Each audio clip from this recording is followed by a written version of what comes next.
वंदे मातरम।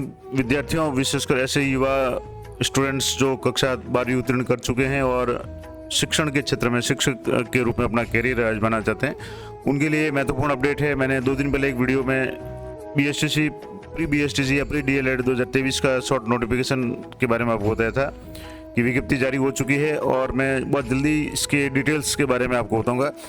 क्या क्या पात्रता की शर्तें रहेंगी, कौन कौन फॉर्म भर सकता है, इसके अलावा सिलेबस क्या होगा, परीक्षा का तारीख क्या होगी, फॉर्म ऑनलाइन भरते समय किन किन बातों को आपको ध्यान रखना है, सारी जानकारी मैं वीडियो में देने का प्रयास करूंगा। तो और बहुत जल्दी मैं एक स्टूडेंट का फॉर्म भर के भी आपको बता दूंगा, क्योंकि अभी जैसे आज 9 तारीख हुई है, तो ये कल ही नोटिफिकेशन जारी हुआ डिटेल में, और कल 10 तारीख से इसके जो फॉर्म है वो ऑनलाइन अप्लाई होने शुरू हो जाएंगे। तो मैं जैसे ही फॉर्म शुरू होंगे एक स्टूडेंट का लाइव आपको भर के बता दूंगा किस तरीके से भरना है। आप स्वयं घर बैठे भी भर सकते हैं, या ई मित्र पे भी जाए तो आपको किन किन बातों का ध्यान रखना है, पूरी जानकारी मैं इस वीडियो में दूंगा। तो जैसे आप देख पा रहे हैं, ये नई वेबसाइट है, इस साल अभी लॉन्च हो गई है, जिसका प्री डीएलएड पंजीयक PreDLED.in, और यहाँ जैसे pre DElEd examination academic session 2023-24 है। अब इसमें यहाँ user manual, admission notice, exam rules वगैरह ये सारे दिए हुए हैं। अप्लाई यहाँ से करना है। यहाँ जो नोटिस दिए हुए हैं, पहला है एडवर्टाइजमेंट फर्स्ट, और दूसरा है directions for pre DElEd 2023 exam, यानी जो भी फॉर्म है या किस तरीके से भरना डायरेक्शन है। तो एडवर्टाइजमेंट मैंने आपको पिछले बार भी बता दिया था, कुछ हेल्पलाइन नंबर्स भी यहाँ दी हुई है। और उसके बाद में अगर आपके प्री डीएलएड 2022 का कोई इशू बाकी है, जिसमें फीस वगैरह रिफंड का अगर मामला है या और कोई इशू है, तो आप यहाँ से लॉगिन करके आप वहाँ से जानकारी प्राप्त कर सकते हैं या अपना आवेदन कर सकते हैं। तो ये तो पूरी डिटेल थी इस नई वेबसाइट के बारे में। अब मैं आपको एक एक इंपॉर्टेंट बताता हूँ। सबसे पहले तो आपको एडवर्टाइज बता देता हूँ। तो जैसे यहाँ आप देखेंगे तो ये एडवर्टाइज जो है ये 5/7/2023 को जारी की गई थी, और जिसमें सबसे महत्वपूर्ण बात डेट्स की थी कि ऑनलाइन आवेदन की जो शुरुआत होगी 10/7/2023 से शुरू होगी, और ऑनलाइन आवेदन की अंतिम तिथि है वो 30/7/2023 होगी, यानी 30 जुलाई तक आप फॉर्म भर सकते हैं। और फीस यानी शुल्क जमा कराने की भी जो भी तारीख है वो भी 30 जुलाई यानी इस महीने की अंतिम तारीख तक होगी। इसके अलावा जैसे इसमें लिखा हुआ था, मैंने बताया भी था कि इसमें ऑनलाइन आवेदन करने की जो प्रक्रिया है, योग्यता है, पात्रता, न्यूनतम अर्हता, यानी कौन कौन उसमें भाग ले सकता है, फॉर्म भर सकता है, न्यूनतम प्राप्तांक कितने होने चाहिए 12वीं में, इसके अलावा आयु सीमा कितनी होगी, शारीरिक अयोग्यता, आरक्षण, शुल्क वगैरह छूट होगी, इससे संबंधित पूरी जानकारी है वो अब जारी हो चुकी है इस वेबसाइट पे। तो यहाँ जैसे आप देखें तो ये डिटेल्स में यहाँ से आपको मिल जाएगा। अब इसी को मैं थोड़ा सा आपको पहले डिटेल में बता देता हूँ। जैसे ये इसको मैं थोड़ा सा जूम करके आपको बता देता हूँ। यहाँ आप देखेंगे तो सबसे पहले आपको यहाँ से प्री डीएलएड एग्जामिनेशन 2023, और जो फॉर्मली नॉन एज बीएसटीसी, जो पहले बीएसटीसी के नाम से जाती जाती थी, अब इसको प्री डीएलएड कहा जाता है। अब इसमें जैसे पूरा अनुक्रमणिका दी हुई, जिसमें पात्रता क्या होगी, ऑनलाइन आवेदन की क्या प्रक्रिया होगी, आवेदन शुल्क कितना होगा, इसके अलावा जो सामान्य निर्देश क्या होंगे, परीक्षा आयोजन की प्रक्रिया क्या होगी, प्रश्न पत्र कैसा होगा, और पाठ्यक्रम क्या होगा, यानी सिलेबस क्या होगा, ये सारी जानकारी इसमें दी हुई है। तो सबसे पहले तो जैसे यहाँ जो मेन विज्ञप्ति है, इसके अनुसार जो तारीख है आप देख लें एक बार।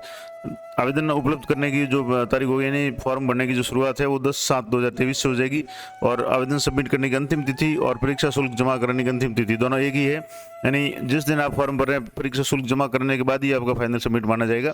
तो ये 30/7 तक आप कर सकते हैं। और मैं हमेशा कहता हूँ कि आप अंतिम तारीख का इंतजार नहीं करें।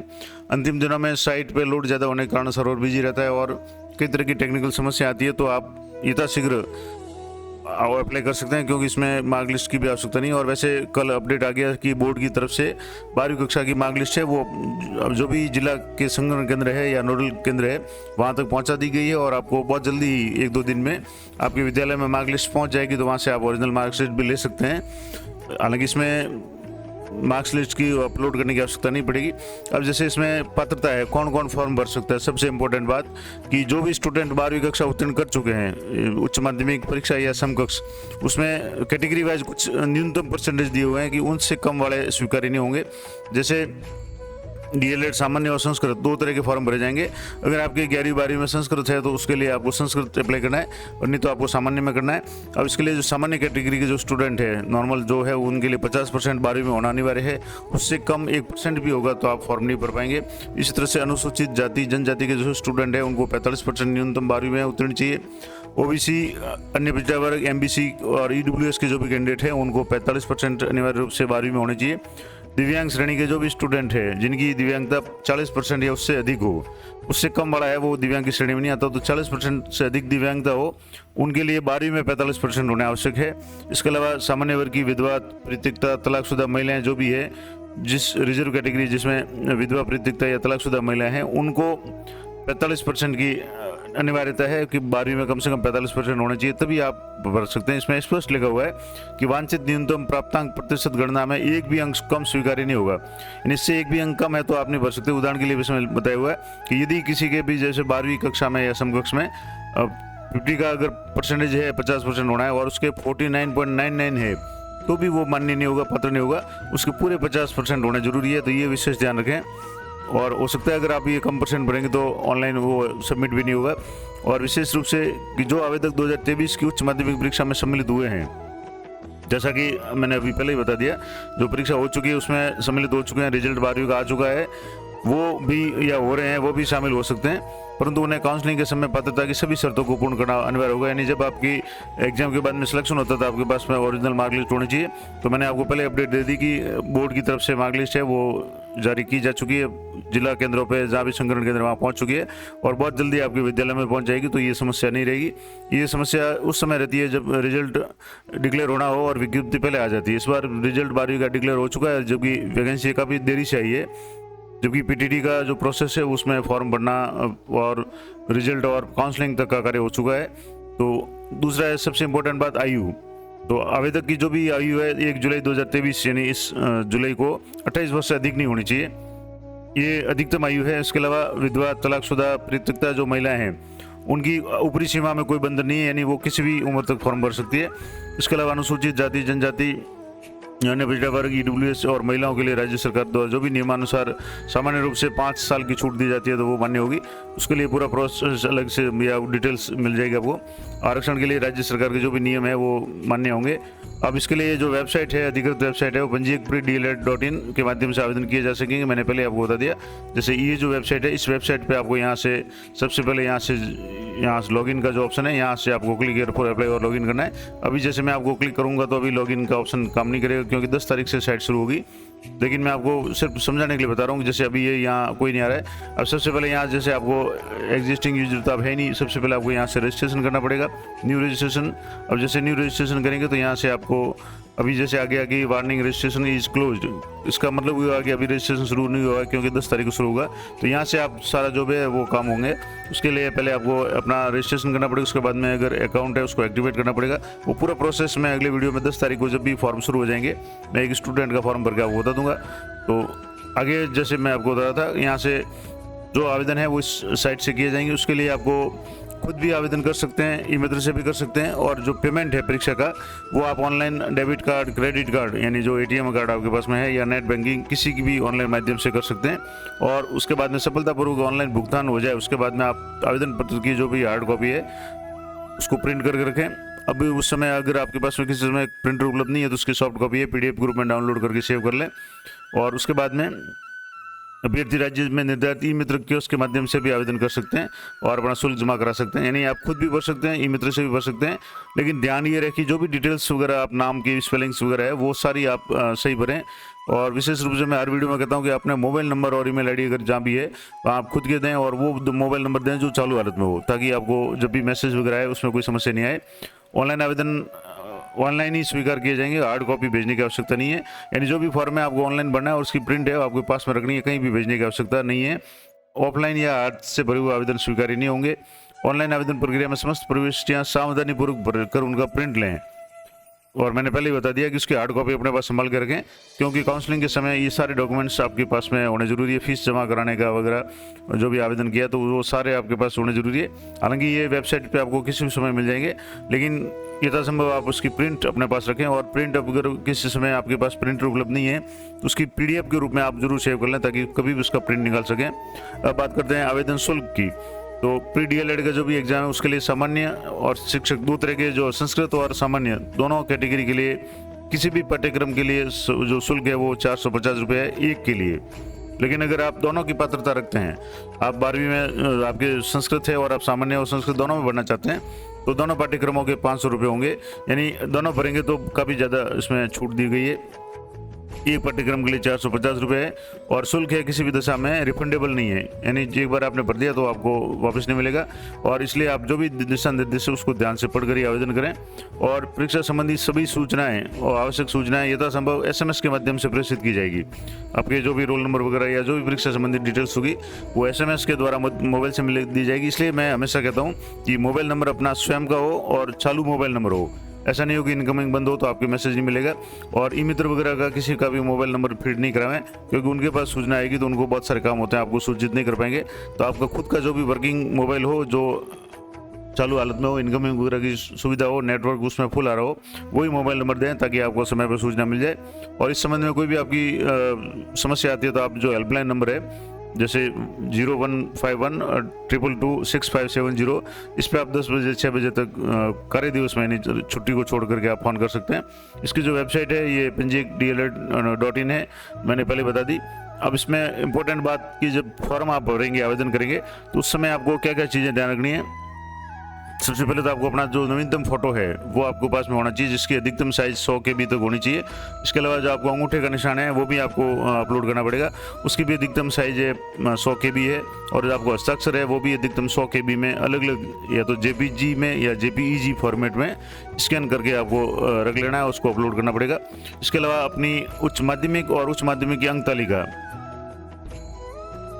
एक बार और इम्पोर्टेंट बात मैं आपको बता दूं, यहाँ ध्यान रखें। एक तो माध्यमिक यानी 10वीं की मार्कलिस्ट, 12वीं की मार्कलिस्ट, आपका प्रमाण पत्र, आरक्षण संबंधी प्रमाण पत्र, आपका जो भी जाति प्रमाण पत्र वगैरह है, या किसी सब कैटेगरी में, जैसे कोई महिला है तो विधवा, तलाकशुदा, या कोई कैंडिडेट दिव्यांग है, भूतपूर्व सैनिक है, या टाटा शहरी से संबंधित है, तो वो जो भी आवेदन है वो आप ऑनलाइन आवेदन करते समय अपने पास रखें, ताकि उनमें से जो भी आप संख्या, रोल नंबर वगैरह या जो भी सूचनाएं भरें वो सही भरें। दूसरा, वेबसाइट पे ऑनलाइन आवेदन पत्र उपलब्ध है जिन्हें अभ्यर्थी मित्र कियोस्क के माध्यम से या स्वयं के कंप्यूटर के द्वारा भर सकते हैं। फोटो, अंगूठा निशानी और हस्ताक्षर को अपलोड करना आवश्यक है। और सूचना की प्रविष्टि करने के पश्चात आवेदन पत्र की हार्ड कॉपी और आवश्यक प्रमाण पत्रों की सत्यापित प्रति अपने पास सुरक्षित रखें। यानी जो भी डॉक्यूमेंट है आपके पास में वो आप सुरक्षित रखें, संभाल कर रखें। और जिसे परीक्षा के बाद में जब भी आपको कॉलेज का आवंटन होगा, BSCC कॉलेज का, वहाँ काउंसलिंग होगी, आपको उस समय सारे डॉक्यूमेंट्स चेक करवाने पड़ेंगे और सही डॉक्यूमेंट होंगे तभी आपको वहाँ एडमिशन है वो कंफर्म हो जाएगा। खाली परीक्षा में उत्तीर्ण होने से आपका सिलेक्शन कंफर्म नहीं होगा, तो ये विशेष ध्यान रखें। इसके अलावा जो आवेदन पत्र है वो अभ्यर्थी या तो स्वयं खुद भरे या अपनी देख रेख में भरें, किसी को और को दे और वो ई-मित्र वाला भर दें और उसमें स्पेलिंग वगैरह गलतियाँ करें तो फिर समस्या हो जाएगी। तो जब भी आप आवेदन भरें, खुद भरें या जो भी ई-मित्र पे भरवाएं, अपनी डिटेल्स, नाम की स्पेलिंग, माता पिता की स्पेलिंग, डेट ऑफ बर्थ वगैरह, आधार, जन आधार, जो भी आपके उसमें सूचनाएं मांगते हैं वो सही अच्छी तरह से चेक करें, भरें। और अगर मान लो ऐसा संभव हो तो आप एक बार उसका जब भी फाइनल सबमिट करने से पहले एक बार प्रिंट निकाल लें, प्रिंट को अच्छी तरह से चेक कर लें, उसके बाद ही फाइनल सबमिट करें। उसके अलावा जैसे इसमें लिखा हुआ है कि साइबर कैफे ऑपरेटर आदि द्वारा भरे जाने की स्थिति में अभ्यर्थी समस्त सूचनाएं अपने प्रमाण पत्रों के अनुसार आवेदन में सावधानीपूर्वक जांचने के पश्चात ही सेव करें। यानी अगर आप ई-मित्र पे भरवा रहे हैं तो जो भी सूचनाएं भर रहे हैं वो आप अपने पास बैठ करके भरें, उनको एक अच्छी तरह से चेक कर लें। और उसमें फिर जैसे आप फॉर्म भरेंगे उसमें आपको परीक्षा केंद्र के लिए जिले का सिलेक्ट करना पड़ेगा, चयन करना पड़ेगा। जो भी लिस्ट आएगी पूरे राजस्थान की, उसमें से आप किस जिले में अपना जो परीक्षा का केंद्र चाहते हैं या कहाँ परीक्षा देना चाहते हैं वो आप अच्छी तरह से भर लें। और उसमें एक बार सबमिट करने के बाद में कोई भी चेंज नहीं होगा, स्वीकार्य प्रश्न पत्र भी स्वीकार्य नहीं होगा। इसलिए जो भी परीक्षा केंद्र है वो आप ध्यान से भरें, अपना जो भी जिला हो या अपना जो भी नज़दीकी जिला हो, जहाँ भी आपकी सुविधा हो वहाँ आके भरें। और प्रवेश पत्र है वो उसकी वेबसाइट पर ही अपलोड हो जाएंगे, डाक से कोई नहीं भेजे जाएंगे, सारा प्रोसेस ऑनलाइन होगा। और ऑनलाइन भुगतान के बाद जो भी आपका जो आवेदन पत्र है उसका प्रिंट नहीं निकलता है तो कार्यालय की वेबसाइट या हेल्पलाइन नंबर पे आप संपर्क कर सकते हैं। कुछ टेक्निकल इशू होता है तो आप थोड़ी सा इंतजार करें, लेकिन आपके पास में अगर सबमिट का मैसेज आ गया, फाइनल का मैसेज आ गया तो उसको आप सेव रखें। आप जब भी साइट से ही होगी आपको वो फॉर्म मिल जाएगा। इसके अलावा जो अभ्यर्थी प्रारंभिक परीक्षा डिप्लोमा यानी DLED सामान्य संस्कृत प्रवेश परीक्षा 2023 में अल्प भाषाई संस्थान से अल्प भाषा में प्रवेश के इच्छुक हो, वो अपने ऑनलाइन आवेदन करते समय अपने विषय का चयन करें। यानी अल्प भाषा और सामान्य जो विषय आएगा या संस्कृत आएगा तो वहाँ आप थोड़ा सा ध्यान रखें। जब भी आप सेलेक्ट करें अपनी जो भी एक जो कॉलम है वो आप ध्यान से सेलेक्ट करें। गलत आप सेलेक्ट करेंगे तो पूरा फॉर्म है वो आपका खराब हो जाएगा या आप परेशानी में पड़ जाएंगे।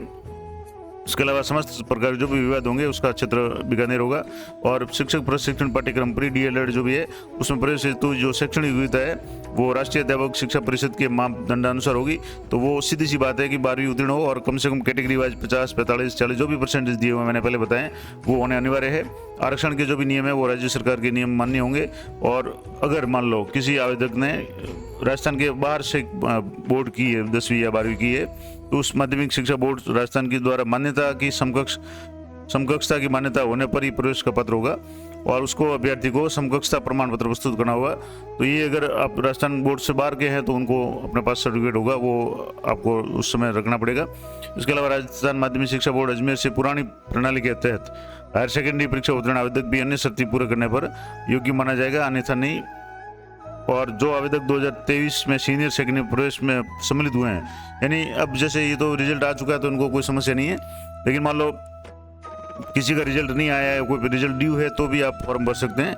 लेकिन जब भी काउंसलिंग होगी उस समय आपको जो भी 12वीं की अंक तालिका है वो आपको प्रस्तुत करनी पड़ेगी। आवेदक की आयु 1 जुलाई 2023 को 28 से अधिक नहीं हो। और इसके अलावा जैसे इसमें कुछ छूट है, जैसे विधवा, तलाकशुदा, परित्यक्ता महिलाओं की ऊपरी आयु में कोई बंधन नहीं है, यानी वो किसी भी उम्र तक भर सकती है। अनुसूचित जाति, जनजाति, अन्य पिछड़ा वर्ग जो भी है उनको राज्य सरकार के नियमानुसार छूट दी जाएगी। और ऐसे आवेदक जो शारीरिक दोष या अक्षमता हो यानी दिव्यांगजन हो उनके द्वारा संपादित किए जाने अध्यापक कार्य में बाधा डालें, जैसे गूंगा होना, बोलने में असमर्थ होना, पूर्ण रूप से बहरा होना, दोनों हाथों का नहीं होना, श्यामपट कार्य नहीं कर सके, पैरों का कार्य जैसे नहीं करना या कक्षा में खड़ा नहीं रह सकते, वो इस पाठ्यक्रम में प्रवेश के पात्र नहीं है। तो ऐसे आवेदक है वो आवेदन नहीं करें। ये कुछ इंपॉर्टेंट जो इसमें दी हुई है वो आप जरूर ध्यान रखें। इसके अलावा नेत्रांध और अन्य दिव्यांग है वो प्रवेश के पात्र होंगे, तो ये भी इंपॉर्टेंट बात। इसके अलावा जो भी दिव्यांगजन है उनके पास सक्षम जो मेडिकल बोर्ड है उसके द्वारा जो दिया हुआ न्यूनतम 40% या उससे अधिक दिव्यांगता का जो प्रमाण पत्र है वो होना जरूरी है, तभी वो उस कैटेगरी में आएंगे।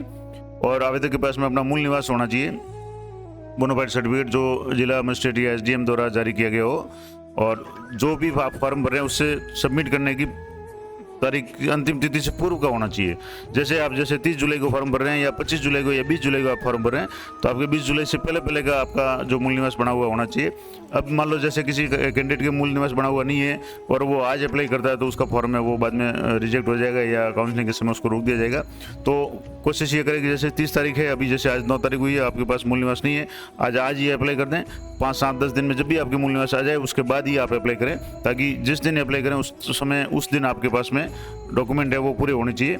इसके अलावा राजस्थान के अनुसूचित जाति, जनजाति, टाडा शहरिया के प्रमाण पत्र और अन्य पिछड़ा वर्ग के आवेदन प्रमाण पत्र, अति पिछड़ा वर्ग और आर्थिक रूप से कमजोर यानी जो EWS वगैरह है, इन सभी का जो भी प्रमाण पत्र है वो सक्षम अधिकारी का होना चाहिए। और इसमें मूल निवास राजस्थान का होना जरूरी है। और सारे जो भी प्रमाण पत्र है निर्धारित अवधि के होने चाहिए, यानी सीधी सी बात है कि जब आप फॉर्म भरे उस तारीख तक आपके पास में, उस तारीख से पहले का आपके पास में ये सारे डॉक्यूमेंट होने चाहिए। और जैसे अगर मान लो जाति प्रमाण पत्र में राजस्थान के मूल निवास का उल्लेख नहीं है तो आपको मूल निवास अलग से बनाना पड़ेगा। अगर जाति प्रमाण पत्र में मूल निवास का उल्लेख है कि भाई इस स्थान का निवासी है तो फिर वो चल जाएगा, लेकिन मूल निवास आप जरूर बना लें क्योंकि ये हर समय आपकी आवश्यकता पड़ती है। और अधिकांश स्टूडेंट ने मूल निवास तो बना दिया होगा, नहीं बनाया तो आज ही अप्लाई कर दें। फॉर्म भरने की तारीख 30 है तो उससे पहले आपके मूल निवास आ जाएगा, उसके बाद ही आप फॉर्म भरें। और जैसे अन्य जो है, जैसे अन्य पिछड़ा वर्ग OBC नॉन क्रीमी का, अति पिछड़ा वर्ग का जो भी सर्टिफिकेट है और EWS का सर्टिफिकेट वो सामान्य रूप से 1 साल का मान्य होता है, लेकिन अगर उसी दायरे में आते हैं, क्राइटेरिया में आते हैं तो उसको अधिकतम 2 वर्ष तक आगे बढ़ाया जा सकता है, यानी अधिकतम 3 वर्ष तक एक प्रमाण पत्र है वो OBC नॉन क्रीमी या EWS का है वो काम में लिया जा सकता है। दोनों में सेम नियम है। और अगर कोई महिला विधवा कैटेगरी में अपना आवेदन कर रही है तो उसको अपने पति का मृत्यु प्रमाण पत्र और पुनर्विवाह नहीं करने का शपथ पत्र जो कि नोटरी किया हुआ हो वो प्रस्तुत करना पड़ेगा। इसके अलावा जो भी तलाकशुदा परित्यक्ता महिला है उसके लिए न्यायालय द्वारा जो सक्षम डिक्री है एक तो वो होनी जरूरी है, और एक पुनर्विवाह नहीं करने का जो शपथ पत्र है वो भी नोटरी से प्रमाणित होना जरूरी है। इसके अलावा जो भी आवश्यक प्रमाण पत्र है वो सक्षम अधिकारी द्वारा जाने होने चाहिए, तभी वो मान्य होंगे। और राजस्थान के अभ्यर्थियों के अतिरिक्त अन्य जो भी अभ्यर्थी है यानी राजस्थान के बाहर के हैं वो चाहे किसी भी कैटेगरी के हो, उनको अपनी कैटेगरी का फायदा नहीं मिलेगा। वो सारे अभ्यर्थी है वो सामान्य श्रेणी में माने जाएंगे, उन्हें किसी तरह का आरक्षण दिया नहीं होगा, यानी आउट ऑफ जो स्टेट है उनकी बात है। इसके अलावा सत्र 2011-12 से अनुसूचित जनजाति उप योजना क्षेत्र यानी जो TSP क्षेत्र है उसमें अनुसूचित जनजाति के जो भी आवेदक है वो उनके 12वीं जो परसेंटेज है 12% आरक्षण का 45% आरक्षण संपूर्ण राज्य में स्थित शिक्षण प्रशिक्षण संस्थानों में एनसीटी द्वारा सीटों का निर्धारण लागू रहेगा। यानी ये जो टीएसपी क्षेत्र के लिए उसके लिए विशेष नियम है और सभी संवर्गों के लिए जो आरक्षण है वो राज्य सरकार के द्वारा नियमानुसार दिया होगा। और प्रवेश की क्षमता का अधिकतम 5% कोटा है, यानी सीटें हैं वही बाहर के राज्यों से भरी जाएगी और बाहर के राज्य है वो सारे जो भी स्टूडेंट है वो सामान्य श्रेणी में आएंगे। इसके अलावा राज्य सरकार द्वारा प्रारंभिक परीक्षा में डिप्लोमा डीएलएड के में आरक्षण के संबंधी जो भी राज्य की सरकार के नियम होंगे वो मान्य होंगे। तो ये इंपॉर्टेंट बात थी। इसके अलावा जो अल्पसंख्यक प्राप्त जो संस्थान हैं उनमें अगर आप आवेदन कर रहे हैं तो वो आप जब आवेदन करें उस समय विशेष रूप से ध्यान रखें। और डीएलएड परीक्षा में वरीयता प्राप्त जो भी कैंडिडेट होंगे उनका काउंसलिंग में नाम आएगा, उनको काउंसलिंग में जो महाविद्यालय अलॉट होगा वहाँ जाकर के आपको अपना डॉक्यूमेंट वेरिफिकेशन कराने हैं। और अगर महाविद्यालय का आवंटन नहीं होता है तो आप इस प्रक्रिया से बाहर हो जाएंगे। ये सारा रिजल्ट आने के बाद की बात है। रिजल्ट के बाद में आपके कितने मार्क्स आते हैं उसके हिसाब से आपका काउंसलिंग वगैरह का जो भी है वो होगा। और काउंसलिंग का शुल्क लौटाने में होने वाले विलंब को देखते हुए उन्हें सूचित किया जाता है कि वे अपना बैंक खाता खुलवाएं। यानी जब भी आप शुल्क जमा करें उसमें आपके बैंक डिटेल्स मांगेंगे, तो कोशिश करें कि आपका खुद का बैंक डिटेल हो जिसमें आईएफएससी कोड वगैरह सही भरे हुए हो, ताकि मान लो आप काउंसलिंग करवाएं, आपकी फीस भरें, काउंसलिंग में 3000 5000 जो भी फीस भरनी पड़ेगी। उसके बाद में अगर आपको कॉलेज अलॉट नहीं होता है काउंसलिंग से पहले तो आपको वो फीस है वो आपको वापस रिफंड हो जाएगी। तो इसके लिए आपको कैंडिडेट खुद का या अपने माता पिता का अकाउंट होना जरूरी है। अकाउंट भी चालू हालत में हो, बंद नहीं हो, ताकि आपको जो भी शुल्क है वो रिफंड हो जाए। और इसके अलावा पहले चरण में जब आपको कोई भी कॉलेज आवंटन होगा उसके बाद में आपके पास चॉइस रहेगी, आप अपवर्ड मूवमेंट में भाग ले सकेंगे। अपवर्ड मूवमेंट क्या होता है इसके बारे में मैंने पिछली जो एसटीसी का जो एग्जाम था उसके संबंध में जो वीडियो बनाए थे उसमें भी डिटेल में बताया हुआ है। तो अपवर्ड मूवमेंट का मतलब होगा कि जैसे आपने 5 चॉइस या 10 चॉइस भरी और आपको 10 नंबर का कॉलेज अलॉट हुआ है तो 10 नंबर से ऊपर के 1 से 9 नंबर के जो भी आपकी चॉइस थी उसमें अगर कोई भी सीट रिक्त होगी, खाली होगी, तो आपको अपवर्ड मूवमेंट में ऊपर वाला कॉलेज है वो मिल सकता है। तो ये प्रोसेस जब आपका रिजल्ट आ जाएगा उसके बाद की बात है। इसके अलावा जो भूतपूर्व सैनिक रक्षा जो भी है उनको जो भी नियमानुसार है वो लाभ दिया जाएगा। तो ये संपूर्ण जानकारी थी। इसके अलावा जो परीक्षा है वो जब भी होगी उसके 7 दिन पहले आपको प्रवेश पत्र है वो उपलब्ध करा दिए जाएंगे, ऑनलाइन ही डाउनलोड होंगे। परीक्षा केंद्र में आपको क्या ध्यान रखना है कि आधा घंटा पूर्व उस समय पहुंचना है। क्वेश्चन बुकलेट है उसमें आपको ध्यान रखना है कि जब भी आप परीक्षा में बैठें उसमें सबसे पहले आपको जैसे ही आपको प्रश्न पत्र दिया जाता है तो आपको ओएमआर शीट और प्रश्न पत्र देंगे। उसमें 10 मिनट के अंदर अंदर आप चेक कर लें उसमें कहीं मिस प्रिंट है, कोई पेज कम है या प्रश्न में कोई डबल छपे हुए हैं, कुछ प्रश्न नहीं है, तो 10 मिनट के अंदर अंदर उस कॉपी को आप बदल लें जो भी एग्जामिनर होगा उनको कह करके। उसके बाद में कोई चेंज नहीं होगा। और इसके अलावा जो भी परीक्षा समाप्ति हो उसमें आपको क्वेश्चन बुकलेट हो ओएमआर शीट दोनों आपको जमा करानी पड़ेगी। अब सबसे इंपॉर्टेंट बात सिलेबस क्या होगा, तो प्रश्न है वो जैसे 50 प्रश्न तो होंगे मानसिक योग्यता के, 50 राजस्थान जीके के होंगे और 50 होंगे शिक्षण अभिरुचि के। इसके अलावा जो ये तो अब 3 भाग होंगे। जो चौथा भाग होगा पेपर का वो होगा 10 भाग, जिसमें अंग्रेजी के 20 प्रश्न होंगे, संस्कृत के 30 प्रश्न होंगे और हिंदी के 30 होंगे। अब इसमें से जैसे 30 दोनों हैं हिंदी और संस्कृत के, इसमें से जो भी आपकी भाषा होगी वो प्रश्न आपको अटेंड करने पड़ेंगे। अगर आप संस्कृत सेलेक्ट कर रहे हैं तो 30 प्रश्न संस्कृत के आपको करने पड़ेंगे। इसमें भी कई लोग कंफ्यूज हो जाते हैं और इसको जैसे 30 60 प्लस 20 यानी 80 मान लेते हैं, जबकि 80 नहीं, इसमें से आपको 50 नंबर के प्रश्न ही करने हैं। यानी अंग्रेजी के 20 प्रश्न है, उसके बाद में अगर आपके हिंदी है तो हिंदी के 30 करने हैं, अगर आपके संस्कृत है तो संस्कृत के 30 करने हैं। कई लोग संस्कृत के 30 करते हैं उसके बाद हिंदी के भी 30 करते हैं, तो उसमें समय भी ज़्यादा जाता है। जबकि एक ही चेक होंगे आपके, अगर संस्कृत है तो संस्कृत के आपको अटेंड करना है, हिंदी के हैं तो हिंदी के अटेंड करने हैं। इस तरीके से जैसे मानसिक योग्यता के जो अंक है वो 150 होंगे, यानी 50 प्रश्न है, 3 अंकों का एक प्रश्न होगा, 150 के ये होंगे, 150 के ये, 150 के ये और 150 के ये हो जाएंगे। लेकिन इसमें आपको 10 भाग है, उसमें आपको हिंदी या संस्कृत में से एक ही विकल्प करना पड़ेगा।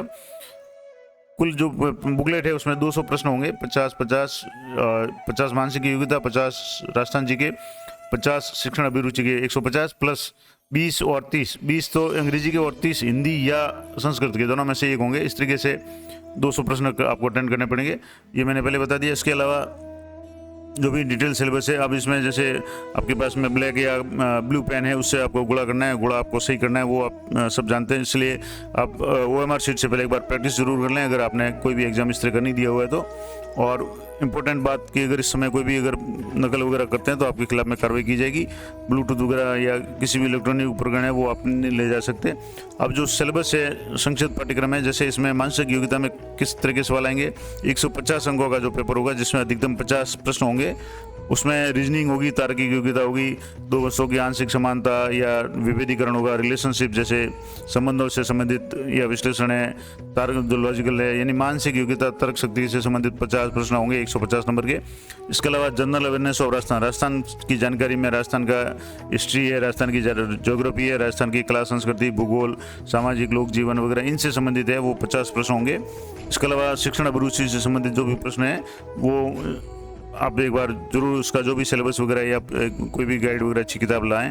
इसके अलावा लैंग्वेज में आपको मैंने पहले बता दिया 20 प्रश्न इंग्लिश के हैं, वो सभी के लिए कॉमन होंगे, जिसमें कंप्रीहेंशन होगा, स्पॉटिंग एरर्स होगा, narration, active passive, preposition, article, connective और सेंटेंस वगैरह है, और जैसे vocabulary, synonym, antonym, one word substitution, यानी ये सारे लगभग 12वीं तक का जो भी कोर्स है इंग्लिश का सिलेबस है वही प्रश्न होंगे। जो चौथा भाग उसका चौथे पेपर का दूसरा भाग होगा, उसमें आपको संस्कृत या हिंदी दोनों में से आपको एक सेलेक्ट करना, अथवा दिया हुआ है, ये आप इसे ध्यान रखें। अगर ये जैसे केवल जो संस्कृत पाठ्यक्रम ले रहे हैं तो उनको संस्कृत से संबंधित जो भी सिलेबस है वो देखना है, वो तैयारी करनी है। परीक्षा में भी कई लोग गलती कर लेते हैं, पेपर में संस्कृत के पेपर प्रश्न पहले आ रहे हैं तो संस्कृत कर लेते हैं, उसके बाद में देखते हैं कि मेरे तो हिंदी है, फिर वो हिंदी के करने जाते हैं, उस समय आपके समय नहीं रहता है। तो आपके अगर संस्कृत है तो ही संस्कृत को हाथ लगाएं, अन्यथा सीधा आप हिंदी के सवाल करें अंग्रेजी के बाद में, जिसमें हिंदी में आपके शब्द ज्ञान, पर्यायवाची शब्द, विलोम शब्द, शब्द युग्म है, वाक्य विचार, शुद्धिकरण वगैरह, मुहावरे, लोकोक्तियाँ, संधि, समास, उपसर्ग, प्रत्यय, वाक्यांश के लिए सार्थक शब्द है, इस तरह के जो भी है, ये 12वीं तक की जो भी हिंदी, सामान्य हिंदी उसके प्रश्न हैं, वो 30 प्रश्न आएंगे 90 अंकों के। तो ये पूरा पाठ्यक्रम था, ये पूरी विज्ञप्ति है जो 5/7/2023 को जारी हुई थी। तो पूरी जानकारी मैंने आपको दे दी, और अगले वीडियो में मैं एक स्टूडेंट का फॉर्म भर के आपको बता दूंगा। इस संबंध में आपकी कोई भी क्वेरी है तो वैसे मैंने पिछले साल जो भी एसटीसी वगैरह हुई थी उसके सारे वीडियो मैंने फॉर्म किस तरीके से भरना है, उसके रिफंड का किस तरीके से प्रोसेस होगा, सारी जानकारी मैंने अलग अलग वीडियो में दी हुई है। वो भी वीडियो आप वेबसाइट से जाकर के चेक कर सकते हैं, इस चैनल से जाकर के चेक कर सकते हैं। इसके अलावा बहुत जल्दी मैं एक स्टूडेंट का फॉर्म भर के भी आपको बता दूंगा, जब भी ये ऑनलाइन प्रोसेस है वो 10 तारीख के बाद में शुरू हो जाएगा तब। तो ये इंपॉर्टेंट बात थी। कोई भी अगर क्वेरी है तो आप कमेंट करके पूछ सकते हैं, मैं यथासंभव आपको जानकारी देने का प्रयास करूंगा। मिलते हैं नेक्स्ट वीडियो में, तब तक जय हिंद, जय भारत।